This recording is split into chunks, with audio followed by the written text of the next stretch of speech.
ازيكم يا ابطال؟ عاملين ايه؟ يلا بقى نكمل بقى الجزء الثاني في مستوى تأسيس الرياضيات. هنجينا النهارده جمع الاعداد.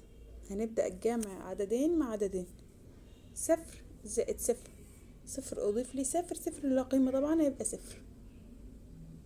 طيب، وخمسة وتلاتة زي ما اتعودنا هنجمع، هنحط العدد الكبير في دماغنا والصغير على صوابعنا. هحط الخمسة في دماغي وهطلع تلاتة على صوابعي، واعد بعد الخمسة في التلاتة اللي انا طلعتهم على صوابعي، اعد على بعد الخمسة ايه، ستة سبعة تمانية، يبقى الإجابة 80. هكذا المثال اللي بعده، صفر زائد صفر بصفر، وتمانية زائد واحد، بحط التمانية في دماغي واطلع واحد على صوابعي واعد بعد التمانية كام، 9. اللي بعديها ستة زائد واحد، ستة في دماغي وواحد على صوابعي وعد بعد الستة بايه، واحد، يبقى كام، 7. اتنين زائد أربعة، يلا يا حلوين زي ما اتدربنا، الأربعة في دماغي والاتنين على صوابعي، الاتنين بعد الأربعة كام، 5 6، يبقى الناتج 67. بعد كده 3 زائد أربعة، الأربعة في دماغي، التلاتة على صوابعي، واحد اتنين تلاتة، طلعت 3 صوابع، عد بعد الأربعة كام، 5 6 7. وهنا نفس الحوار، 5 في دماغي والتلاتة على صوابعي وعد بعد 5 6 7 8، والناتج 87. اللي بعديها 9 زائد صفر، برافو 9، لأن أنا مضفتش حاجة للتسعة كده، الصفر ملهوش معنى عندي. طيب، 7 زائد واحد، يعني بعد السبعة زود واحد ايه، 8، والناتج 89.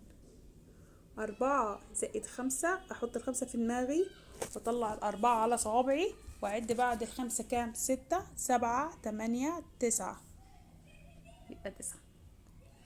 وهنا 4 1، 4 احط الأربعة في دماغي واعد بعد الأربعة ايه، 5، والناتج 59.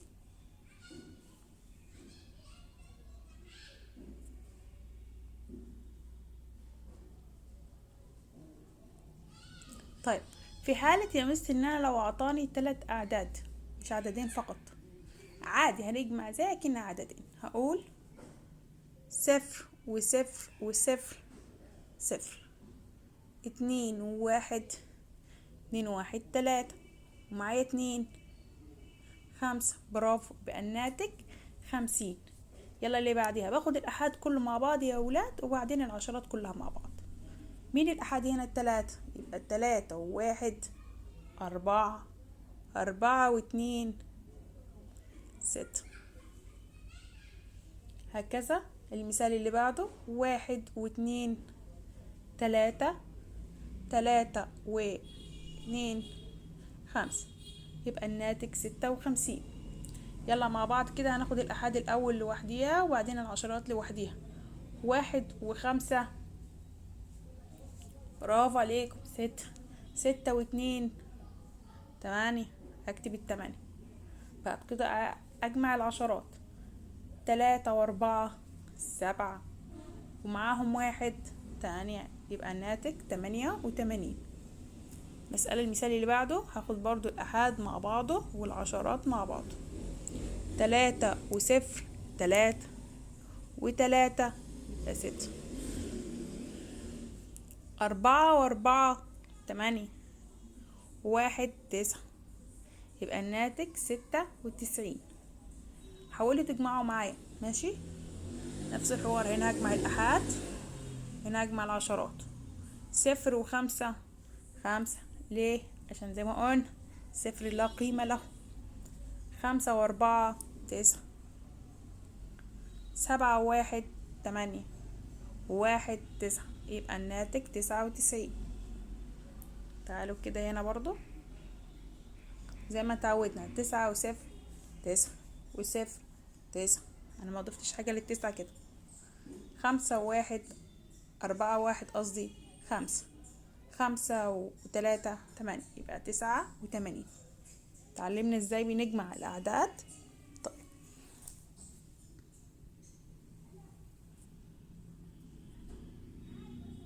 هسيبلكم الصفحة دي مثال ليكم، خدوها سكرينة وحلوها وبعتوها لي في التعليقات.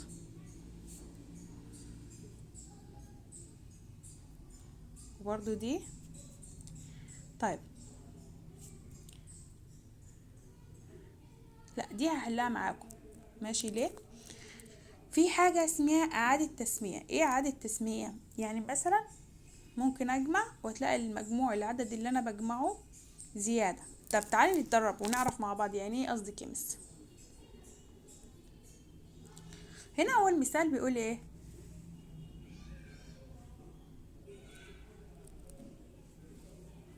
6 زائد 4. 6 زائد 4 يا مس 10.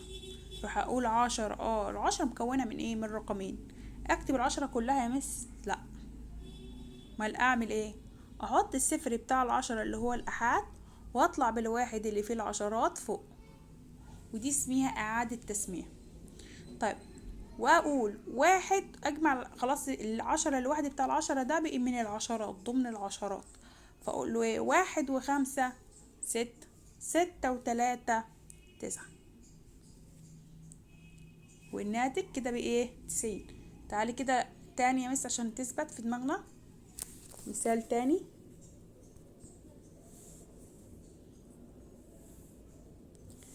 9 و2 11. اكتب ال11 كلها يا مس؟ لا، هكتب الاحاد بس اللي في ال11. الاحاد 1 والعشرات 1. اكتبوه فوق العشرات، تبقى 1 و4 5، 5 و2 7، يبقى الناتج 71. مثال تاني برضو. 7 و7 اجمعوها. برافو، 14. يبقى اكتب 4 اللي هي بتاعت الأحاد، هي مش ال14 عندي كده، دي الأحاد بتاعها أحاد، ودي العشرات. فأنا بكتب الأحاد تحت والعشرات فوق، فوق العشرات. طيب 1 و2 3، 3 و4 يبقى 7، يبقى الناتج 74. طيب بعد كده مثال تاني.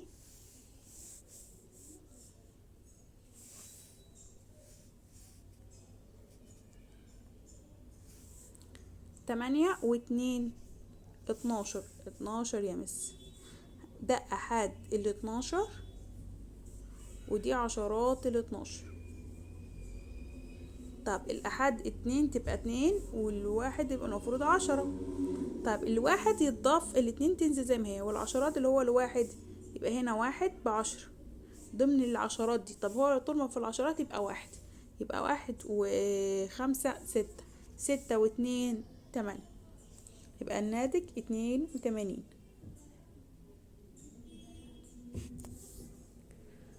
طيب مثال تاني.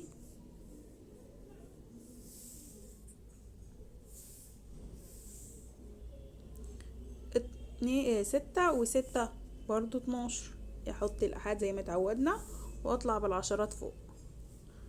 1 و1 2، 2 و3 5، يبقى الناتج 52. طيب بعد كده مثال تاني. 4 و9 اجمعوا، يلا اجمعوا معايا. عرفتوا الإجابة؟ أيوة 13. هحط الأحاد بتاع 13 الرقم الأولاني هنا، واطلع بالواحد فوق، فوق العشرات، واقول 1 و5 6، 6 و1 7، والناتج 73. طيب مثال تاني على إعادة التسمية مع بعض لغاية ما نتعود عليها.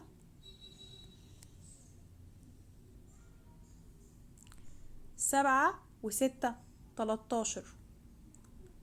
3 ومعايا الواحد. 1 و2 3. 3 و6 9. الناتج، قرأوا الناتج كده. برافو، 93.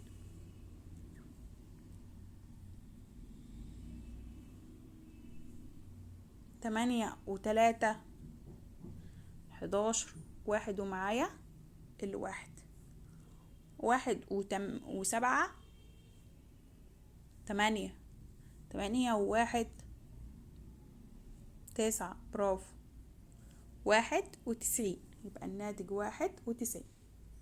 لازم نتعلم لما نحل المسألة بعد ما نحلها نقرأ الناتج بتاعنا عشان نتعلم قراءة أكتر للأعداد بتاعتنا. كل ما نتعلم قراءة الأعداد الكبيرة كل ما يجينا عدد أكبر كل ما هنعرف أقرأه، تبقى بالنسبة لي الموضوع أسهل. طب 5 و5 10. 0. هنزل الصفر بتاع 10 واطلع بالواحد هنا. 1 و1 2. 2 و6 8. كده عرفنا جمع بإعادة التسمية. هسيبلكم باقي الأمثلة تحلوها انتوا، خدوها سكرين وبعتها لي في التعليقات. يلا يا أبطال. تمام. خدوا. طيب لو أنا يا مس جاب لي عدد مكون من 3 أرقام، جمعه مع 3 أرقام هكذا نجمع عادي مفيش مشكلة. تعالوا نجمع. 5 و5 10. 0 ومعايا الواحد. 1 و9 10. 1 11. معايا واحد نفس الحوار. 1 و2 3. 3 و2 5. ناتج 510. المثال اللي بعده، انتوا لو بتلاحظوا انا بجمع ايه؟ بجمع الأحاد مع الأحاد، العشرات مع العشرات، المئات مع المئات. طب 9 مع 3 12. 2 ومعايا الواحد بيطلع فوق العشرات على طول في الخانة اللي جنبيها على طول، مش يروح ناحية المئات، لا بحطها في الخانة اللي جنبيها على طول اللي عليها الدور. 1 و7 8.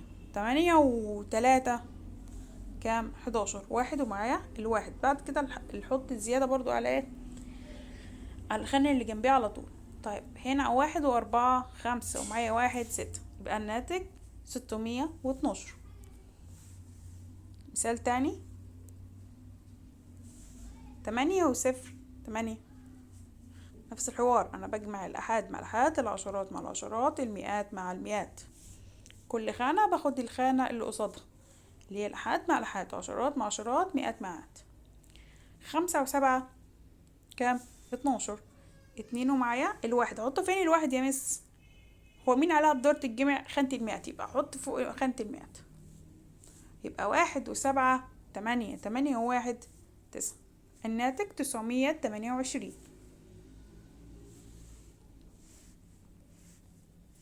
مثال تاني.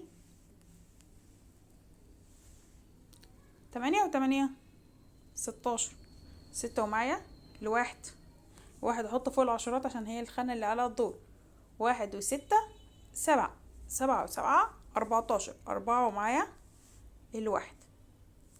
1 و1 2. 2 و1 3. المثال اللي بعده. 4 و8 كام؟ 12. 2 ومعايا الواحد. 1 و3 4. 4 و3 7. بعد كده 2 و4 6. الناتج 672. المثال اللي بعده. هجمع برضو زي ما قلنا الأحاد مع أحاد، عشرات مع عشرات، مئات مع مئات. 8 و2 10. 0 ومعايا الواحد. واحد بحطه في الخانة اللي عليها الدور على طول اللي هي اللي بعديها بعد الأحاد ايه؟ عشرات. واحد واربعة خمسة، خمسة وخمسة عشر، يبقى الصفر معايا الواحد. واحد وستة سبعة، سبعة وتلاتة عشر، صفر ومعايا صفر. ومش هينفع احط الواحد تاني ليه؟ لان مفيش خلاص حاجة تاني، المسألة خلصت، فبنزل الرقم اللي فاضل زي ما هو. يبقى الناتج ألف. الناتج ايه؟ ألف. طيب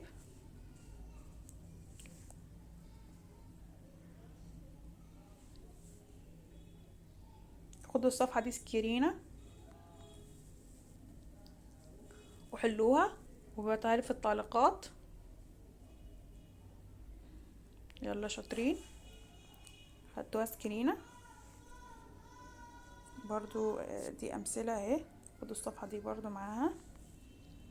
حلو وتدربوا كتير. الرياضة محتاجة منكم تدرب أكتر عشان يعني توصل لمستوى معين في الرياضة. احنا عايزين ان انت تتدرب، كل ما تتدرب اكتر على حل المسائل كل ما دماغك تشتغل اكتر وتتعود اكتر وتبقى اسرع في الرياضة.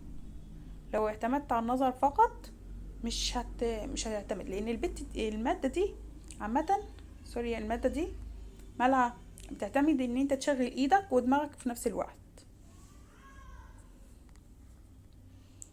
طيب بعد كده يا ولادي علينا ايه؟ الطرح. الطرح انا دلوقتي الطرح عبارة عن ايه؟ ان انا باخد حاجة من حاجة. تعال ناخد مع بعض اول مثال. معايا سبعة، اطلع صباع على ايدي. السبعة دي هاخد منها واحد، انزل صباع مني، هيتفضل لي ايه؟ اعد. بعد ما عديتوا صوابعكم من السبعة طلعتوهم على ايدكم، نزلوا صباع واحد. هو عايز يطرح واحد من السبعة، يبقى انزل صباع واحد. اتفضلي كام صباع واقف؟ ستة. هكذا التلاتة، انا اطلع التلات صوابع على ايدي وهو عايز ياخد كام صباع؟ اتنين، يبقى نزل صباعين. اتفضل كام؟ واحد.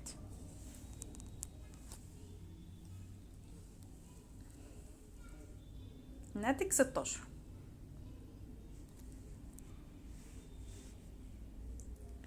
التمانية هاخد منها صفر.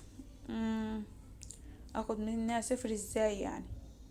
وفي صفر ليه قيمة عشان يتاخد، او هو عبارة عن حاجة؟ لا، ملوش حاجة، يبقى هيفضل الإجابة زي ما هي. يعني يا مس ان انا اجمع مع الصفر وان انا اطرح الصفر من اي عدد بيديني نفس الرقم؟ بيديني نفس الرقم. طيب تسعة ناقص أربعة، أنا هوقف تسع صوابع على إيدي، وبعد كده بعد ما أوقف التسعة أنزل منهم أربعة. هتفضل كام صباع في إيدي؟ عدوهم. برافو، 5. يبقى الناتج 58. يلا كده نتعلم مع بعض الطرح أسرع. هنوقف صباعين، هنزل منهم صباع واحد، اتفضل لي ايه؟ واحد. بعد كده السبعة، هوقف 7 صوابع، عايزة اطرح منها 6. وبعد ما اوقف السبعة اعد السبعة على ايدي، 1 و2 و3 4 5 6 7. انزل 6 منيهم، 1 2 3 4 5 6. اتفضل لي كام صباع واقف؟ بس واحد، يبقى الناتج 11. تاني مثال تاني. 5 صوابع على ايدي، هنزل منها 4. يلا طلعوا 5 على ايدكم. بعد ما طلعتوا ال5 نزلوا 4 صوابع. هتفضل كام صباع؟ واحد بس. طب يلا طلعوا 8 صوابع على ايدكم. تمام، طلعتوا. بعد كده بعد ما طلعتوا الصوابع السبعة التمانية اللي وقفتوهم دول نزلوا منهم 7. اتفضل كام صوابع واقف؟ واحد. برافو عليكم، والناتج يبقى 11. طيب هوقف المرة دي 6 صوابع، 1 و2 و3 و4 و5 و6، وانزل من الستة اللي انا وقفتهم دول 3 صوابع، 1 2 3. اتفضل كام صباع معايا؟ 1 2 3. اتفضل 3.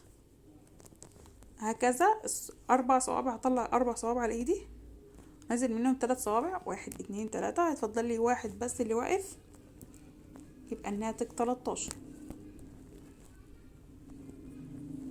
يلا هطلع 9 صوابع، 1 2 3 4 5 6 7 8 9، بعد ما طلعت التسعة هنزل منيهم او هاخد منيهم 8 صوابع.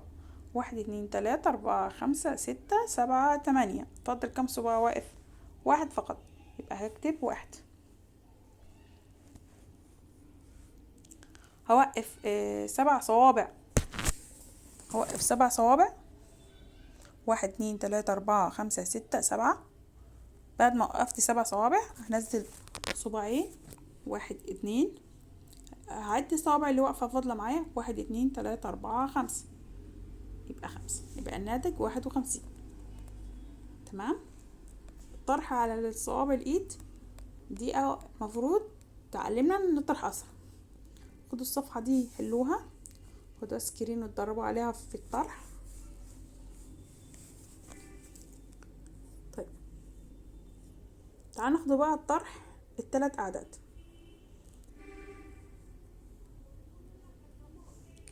5 هاخد منيها 4، تفضل فيها كام؟ 1.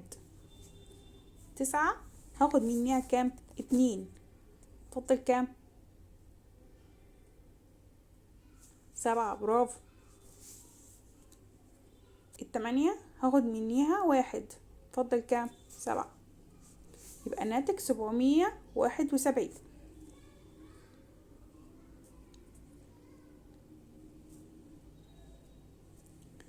اللي بعده، مثال اللي بعده، 6 هطرح منيها 1، يعني 6 هاخد منيها 1، افضل لي كام؟ 5. عدوا على صوابعكم، اشتغلوا معايا، اشتغلوا طلعوا 7 صوابع مثلا. بعد ما طلعوا 7 صوابع اللي على الدور هاخد منها 5، زي ما كنا بنعمل في الجامعة يا ولاد، ان انا بطرح احاد من احاد، عشرات من عشرات، ومئات من مئات. 7 نطرح منيها 5 تبقى تفضل لي 2. 5 اطرح منيها 2 يبقى تفضل لي 3. يبقى الناتج 325.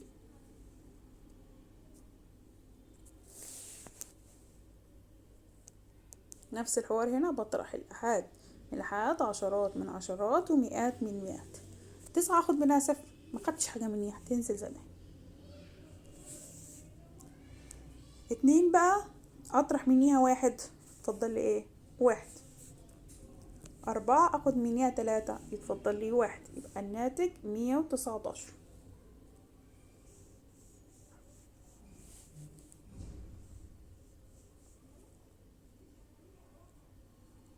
المثال اللي بعده، 8 هاخد منيها 7، تفضل لي كام؟ 1. زي ما عملنا احاد مع احاد، عشرات مع عشرات، مئات مع مئات. بعد كده 5 اخد منها 2، 3. 3 اخد منها 1، 2. الناتج 231. المثال اللي بعد كده،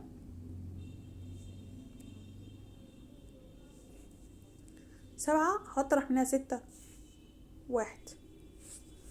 3 اخد منها 0، خدتش حاجة منها، تنزل زي ما هي. بعدين 9 اخد منها 6، 3. الناتج 331.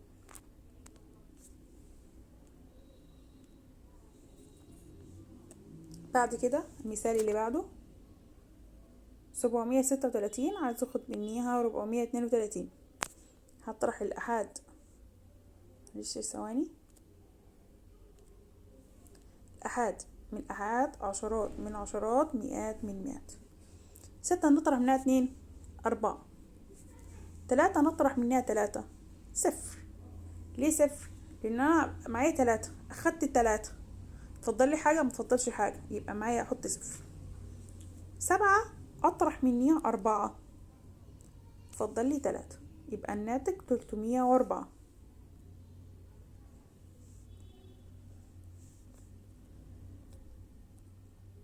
خدوا المثال ده، خدوا الصفحة دي سكرينة وحلوها وضربوا على طرح ال3 أعداد، أو العدد مكون من 3. تمام.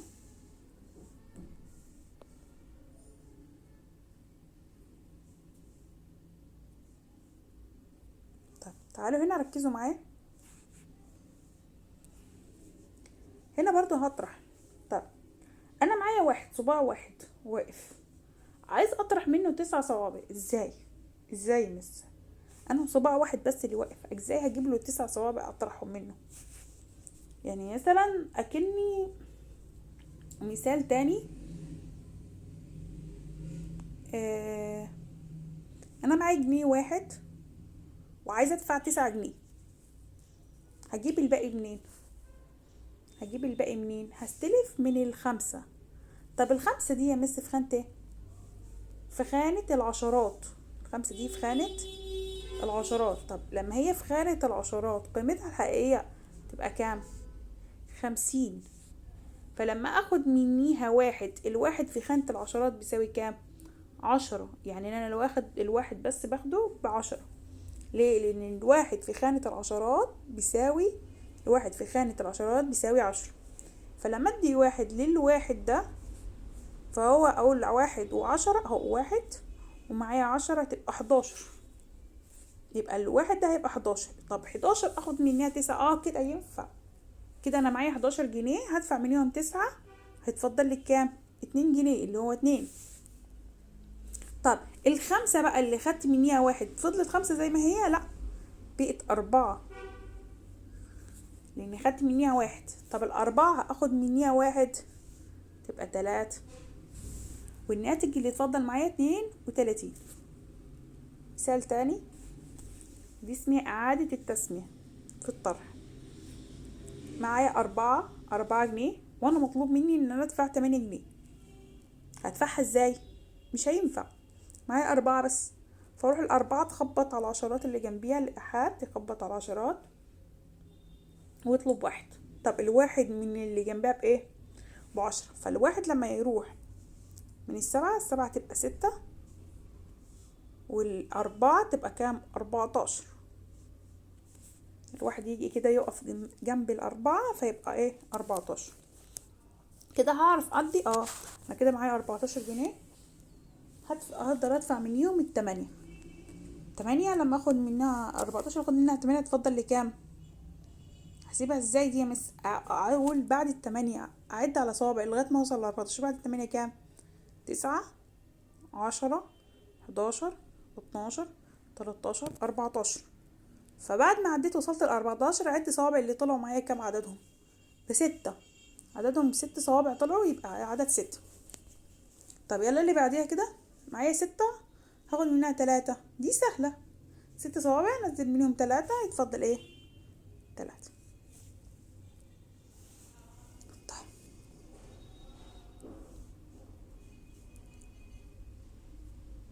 5 اخد منها 7، مش هينفع. ليه؟ اصل انا معايا 5 جنيه، مش هقدر ادفع 7 جنيه. هعمل ايه؟ هستلف من اللي جنبي، الأربعة. فالأربعة تديني واحد، الواحد يقف جنبي يبقى 15. طب والأربعة اللي خدت منها الواحد دي تبقى ايه؟ تبقى 3. خلاص كده تمام. طب ال15 لما اخد منها 7 تفضل لي كام؟ لسه انا بعرف اطرح بس اللي هما اللي اقل من ال10، فوق ال10 ما بعرفش اطرح. اتعلم معايا ان انت تعد بعد الرقم اللي هو عايز يطرحه. 7 مثلا هيطرح 7، عد بعد ال7 كام؟ 8، 9، طلع صوابعك، 10، 11، 12، 13، 14، 15. طلعت بعد ال7 عديت على صوابعك كم صباع واقف معاك؟ عدهم هتلاقيهم 8. تمام، برافو، يبقى الإجابة 8. طيب بعد كده التلاتة هطرح منيها 2، هوقف 3 صوابع على ايدي نزل منهم 2 يتفضل لي ايه؟ 1. يبقى الناتج 18.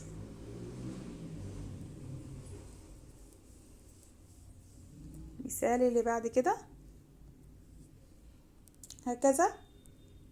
6 عايز اطرح منها 9. طب 6 اطرح منها 9 ازاي؟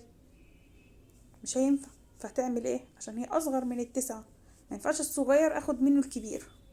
فاعمل ايه عشان هو صغير؟ يخبط على العشرات اللي جنبه ياخد منها 1 تبقى ايه؟ 16. تمام، والاتنين دي اللي خدت منها 1 تفضل تبقى ايه؟ 1. طب 16 لما اخد منها 9 اعد بعد ال9 كام؟ 10، 11، 12، 13، 14، 15، 16. عد على صابع لغاية 16. لقيت كام صباع واقف معايا؟ 7. يبقى الإجابة 7. طيب 1 ناقص 1 0 يا مس، يبقى الإجابة بتاعتي 7 فقط. واحد يقول 70، الصفر بتاع 70 بيبقى الناحية التانية في الآحاد، ما تزعلونيش. العدد هنا يقرأ 7 عشان ال7 في الآحاد، أما دي 70.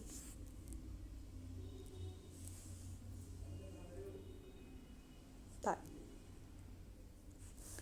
7 هنا أطرح منها 8، ال7 أصغر من 8 بس ما ينفعش أطرح منها أو أخد منها. تعمل ايه؟ تاخد من اللي جنبيها، تخبط على اللي جنبيها وتاخد منها. فالأربعة دي تبقى كام؟ لما أخد منها 1 تبقى 3. طب ال7 دي اللي خدت الواحد بقت كام؟ بقت 17. تمام. ال17 اخد منها 8 كام؟ اعد بعد ال8 كام؟ على صابع اعد. 1 بعد ال8 قصدي سوري، بعد ال8 9 10 11 12 13 14 15 16 17. اقف عند 17. اعد كام صباع واقف معايا على ايدي. كام عددهم؟ عددهم 9. برافو. طيب 3 صوابع اخد منهم واحدة يفضل لي 2، يبقى الناتج 29. يلا هنا برضو ال3 عايز اخد منها 8. طب اخد منها 8 ازاي وهي اصغر من ال8 اساسا؟ ينفع من الصغير اخد الكبير؟ لا، فالصغير يخبط على اللي جنبه، فال5 دي تبقى 4 وال3 تبقى 13. ال13 اخد منها 8 يبقى كام؟ 13 اخد منها 8 تبقى كام؟ اعد بعد ال8 لغاية ال13 على صابعي، بعد ال8 9 10 11 12 13. طلعت كم صوابع على صوابعي؟ عدهم هتلاقيهم كام؟ 1 2 3 4 5. 5 4 هاخد من 4 يبقى 0. يبقى الناتج ده كام؟ اقرأوا لي كده. برافو 5. سمعاكي اللي بتقول 50. اوعى تغلط. كان الصفر فين هنا؟ في المئات. الصفر اللي هو من ناحية الشمال ده بلا قيمة، الصفر اللي عندي من اليمين هو اللي بقيمته، اللي بيخليني في العشرات او المئات. طيب كده اخدنا اعادة التسمية. الصفحة دي اتدربوا عليها انتوا. تعالوا بقى ناخد اعادة التسمية في العدد المكون من 3 ارقام. 4 هطرح منها 8. صغيرة ال4 مينفعش اخد منها 8. 8 كبيرة مينفعش اخد من الصغير عدد كبير. هعمل ايه؟ هستلف من اللي جنبه اللي هو العشرات، هتبقى دي 9 تبقى ايه؟ تبقى 8 سوري، تبقى 8. طيب الأربعة تبقى كام؟ 14. 14 اخد منها 8 كام؟ اتفضل لي 6. 8 اخد منها 3 كام؟ 5. 7 اخد منها 2 كام؟ 5. الناتج 556. مثال اللي بعد كده، الاتنين عايزة اخد منها 9. الاتنين صغيرة، انا عايزة اطرح احاد من احاد، عشرات من عشرات، مئات من مئات. 2 اخد منها 9 ما ينفعش عشان الاتنين اصغر، ف2 هتاخد من اللي جنبيها تفضل تبقى دي 1 كان الاتنين. طب ودي تبقى 12. 12 اخد منها 9 تبقى تفضل لي 3. طب الواحد اخد منه 7، واحد صغير ما ينفعش، يقدرش ياخد، ما يقدرش يدي اللي جنبه، او يقدرش قصدي اللي يتطرح منه. ازاي؟ فيعمل ايه؟ ياخد من اللي جنبه قصدي. طب دي هتبقى كام؟ 5. وال11 دي والواحد هتبقى ايه؟ 11. طب ال11 اخد منيها 7 يتفضل لي كام؟ 4. والخمسة هنا اخد منها 3 يتفضل لي كام؟ 2. برافو. الناتج 243. طيب هنا الصفر عايزة اطرح منه 8. اوعى حد يقول لي صفر، اوعى. ليه؟ احنا المرات اللي فاتت كنا بنطرح من 8 الصفر، المرة دي العكس. الصفر اللي انا عايزة اخد منه ازاي؟ ما هو ما عندوش حاجة يديهاني، فيعمل ايه؟ يستلف من اللي جنبه. فدي تبقى 4.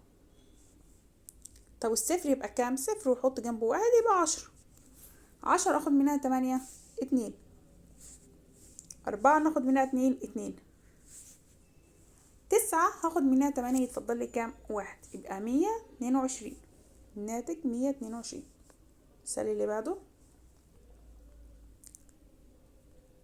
6 هاخد منها 9.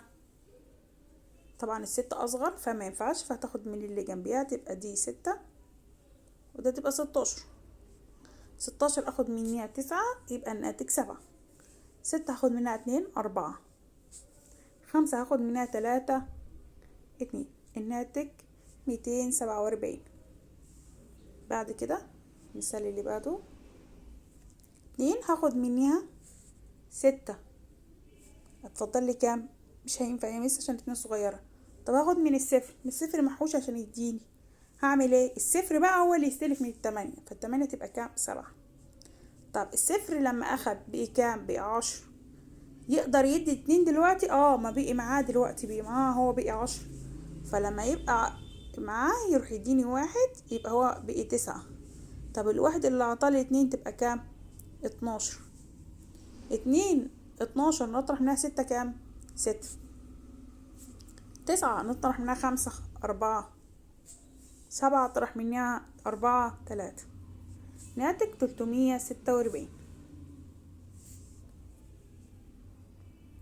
بعد كده المسألة اللي بعد كده 5 نطرح منها 7. 5 اطرح منها 7.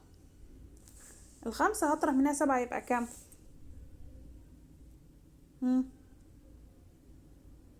مينفعش. برافو عليكم. فهتعمل ايه؟ تاخد من اللي جنبيها تبقى دي 2 ودي 15. 15 اطرح منها 7 كام؟ 8. طب الاتنين اللي اخد منها 7 اخد منها 7 ما ينفعش يا مس، فتستلك من ايه؟ من الستة، فالستة تبقى 5 ودي تبقى 12. 12 اطرح منها 7 كام؟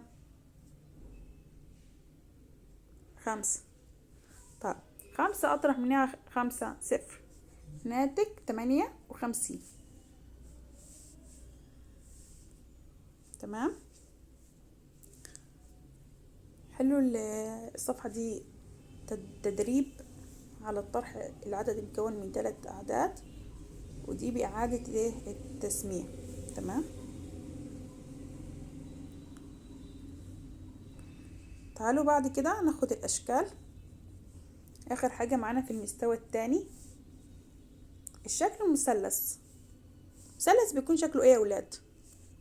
برافو عليكم، هو اللي في النص ده بيكون عبارة عن 3 أضلاع اهو كده. طب الدايرة الشكل ده، برافو، دايرة اللي هي عاملة زي الكورة كده. طب المربع اللي هو شبه الشباك، برافو دي. طب المستطيل اللي هو شبه مثلا الباب، شبه الترابيزة اهو. تمام، برافو عليكم. متوازي الأضلاع، متوازي الأضلاع هو أنهي فيهم؟ هو ينفع يكون ده؟ لا يا مس ده مربع. طب ينفع يكون ده؟ لا لا ده مثلث. ويبقى هو أكيد ده. وهو بيكون عبارة عن ايه؟ 4 أضلاع وكل ضلع فيهم ماله؟ بيوازي ماشي مع التاني في نفس الخط، وهنا نفس ده ماشي مع ده في نفس الخط، هكذا. طب بعد كده عايز الشكل السداسي. الشكل السداسي يعني انا عايزة شكل فيه 6 أضلاع. طب ايه الأضلاع؟ هنا 1 2 3 4 5 6. دول 6 أضلاع، يبقى الشكل ده يمس. طب تعالى نتأكد ليكون في شكل تاني سداسي برضو. هنا 1 2 3 4 ده 4 أضلاع. طب هنا في الدايرة مفيش أضلاع أساسا، الدايرة مفيهاش أي ضلع. تمام. تعالى تاني نتدرب تاني مع بعض. متوازي الأضلاع هو قلنا ايه؟ بيبقى شكله ده هيمس متوازي أضلاع. ليه؟ لأن عند الضلع ده يوازي ده والضلع ده يوازي ده. تمام، هو بيبقى شكله كده. طب الشكل السداسي ده يمس عشان فيه 6 أضلاع. سداسي يعني 6 أضلاع. طب المثلث اهو برافو. شبه منحرف. دي يا مس دايرة، ودي يا مس مستطيل، يبقى شبه المنحرف اكيد ده. شبه المنحرف بيكون ايه؟ عندي الضلعين دول بيوازوا بعض، والضلعين دول ما بيوازوش بعض، يعني دول مع بعض ماشيين في نفس الخط، اما دول لا، فعشان كده اسمه شبه منحرف. طب المربع اللي هو الشكل ده يا مس. طب الدايرة طبعا سهلة اهي. كده عرفنا الاشكال، نحفظ الاشكال باسمائها. ده تدريب، تعال نكتب مع بعض. عايز هنا عدد الاضلاع. تعال نشوف هنا كل ضلع فيه كام ضلع. هنا 1 2 3 4، 4 اضلاع. طيب هنا كام ضلع؟ تعال نعد كام ضلع. ده الضلع 1 2 3، 3 اضلاع. طيب بعد كده هنا كام ضلع؟ 1 2 3 4، 4 اضلاع. تمام. بعد كده الشكل اللي بعده نعد كام ضلع هنا. 1 2 3 4 5 6، 6 اضلاع. بعد كده هنا ده شبه منحرف. 1 2 3 4، 4 اضلاع. بعد كده هنا الدايرة فيها كام ضلع؟ 0. ليه؟ ما فيهاش ولا ضلع، الدايرة ما فيهاش ولا ضلع. طب هنا ده المربع فيه 1 2 3 4، 4 اضلاع يا مس. طب تعالي نشوف الشكل اللي بعده. ده المستطيل فيه 1 2 3 4، 4 اضلاع. طب هنا متوازي الاضلاع فيه كام ضلع؟ 1 2 3 4، 4 اضلاع.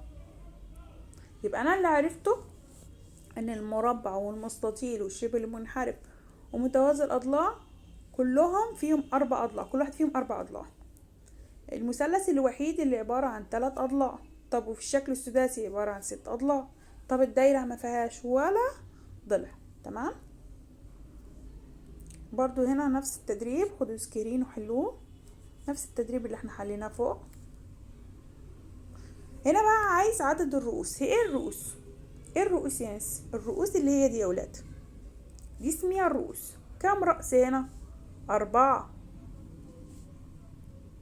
هنا كام رأس؟ 1 2 3، يبقى 3. هنا كام رأس؟ 1 2 3 4، 4 رؤوس.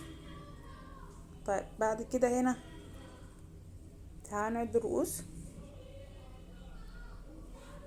1 2 3 4 5 6. ايه ده عدد الرؤوس بتساوي عدد الاضلاع. ايوه برافو عليك يا اللي لاحظت الملاحظه دي، ان عدد الرؤوس بتساوي عدد ايه؟ الاضلاع. هنا كام راس برضو؟ 4، شبه المنحرف. تمام. الشكل اللي بعده الدايره فيها كام راس؟ هي فيها كام ضلع اساسا عشان يعمل راس؟ مفيش، يبقى تساوي ايه؟ 0. برافو. يبقى الدايره لا فيها اضلاع ولا فيها رؤوس. الشكل اللي بعده المربع فيها كام رأس؟ 1 2 3 4، يبقى 4. طيب المستطيل فيها 1 2 3 4، 4 رؤوس. بعد كده المتوازي الأضلاع 1 2 3 4، 4 رؤوس. تمام.